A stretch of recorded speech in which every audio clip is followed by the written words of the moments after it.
ازاي استفاد من اي كورس انا باخده بشكل عملي؟ لاحظت ان في معلومه مغلوطه عند معظم الناس، وهي ان لو خدت الكورس الفلاني هقدر اشتغل بيه وهتطور وهبقى في حته تانية. حط بقى تحت الكلام ده 1000 مليون خط. اي كورس انت بتاخده سواء كان برمجه او غيره هو عباره عن مدخل. بالله عليك افهم الكلام ده تاني. اي كورس انت بتاخده سواء كان برمجه او غيره عباره عن مدخل للعالم اللي انت عايز تدخل فيه. انا بقول لك الكلام ده علشان انا مش عايزك تنخدع من تزويق الكلام وتعتمد على حاجة معينة.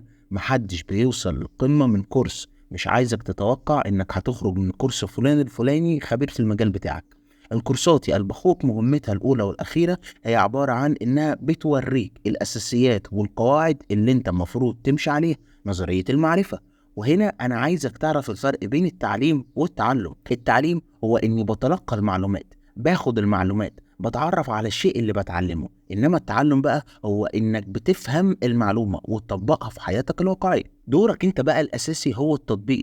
انت لازم تطبق كل الكلام اللي درسته ده. وملحوظة حط تحت منها مليون خط، محدش في العالم هيشرح لك كل حاجة. يعني تعالوا ناخد مثال عملي كده. افتح اليوتيوب ودور على كورسات البرمجة بلغة بايثون، وشوف اي درس مثلا الفور لوب.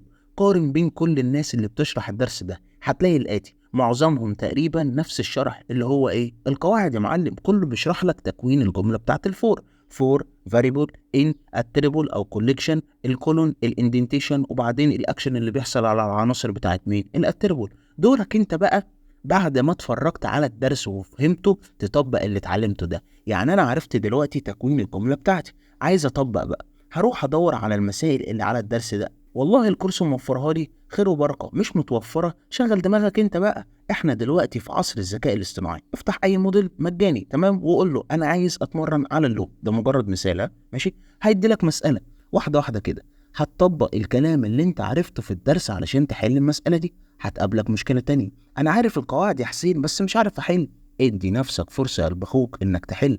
افهم المشكله اللي قدام منك، واعرف الاسلحه اللي في ايدك اللي هي القواعد اللي انت لسه دارسها، وشوف ايه المطلوب مني عشان اخرج النتيجه النهائيه. فكر ثم فكر ثم فكر. هنا بتبتدي مرحلة جديدة، مرحلة التنوير. بتفتح كده حتة في عقلك كده هي ما كانتش عندك أصلا، وهي التحليل. هنا بيجي دورك في إنك تتطور وتتعلم بجد. طيب وقفت ومش عارف أحل، ارجع للموديل تاني وقول له اديني حل المسألة دي. وهنا أهم خطوة عندك، وهي إنك تعرف هو الكمبيوتر حلها إزاي، إيه المنطق اللي فكر بيه ونفذه، وهل في طريقة تانية أقدر أحل بيها المشكلة دي وتكون أسرع. وآخر حاجة عايز أقولك عليها، وهي ما تقارنش نفسك بحد. قارن نفسك بنفسك أنت وبس. حسين اللي بيتكلم معاك دلوقتي ده غير حسين اللي أنت عرفته أول مرة. ليه؟ بقارن نفسي بنفسي. هل مستواي دلوقتي زي أول مرة أذاكر فيها برمجة؟ أكيد لأ. بس أنت متأخر يا حسين وغيرك سابقك وكلهم شغالين وأنت لأ. اوعى تسمع الكلام ده، أقسم لك بالله كل واحد ليه وقته، محدش واخد وقت التاني. ربنا اسمه العدل.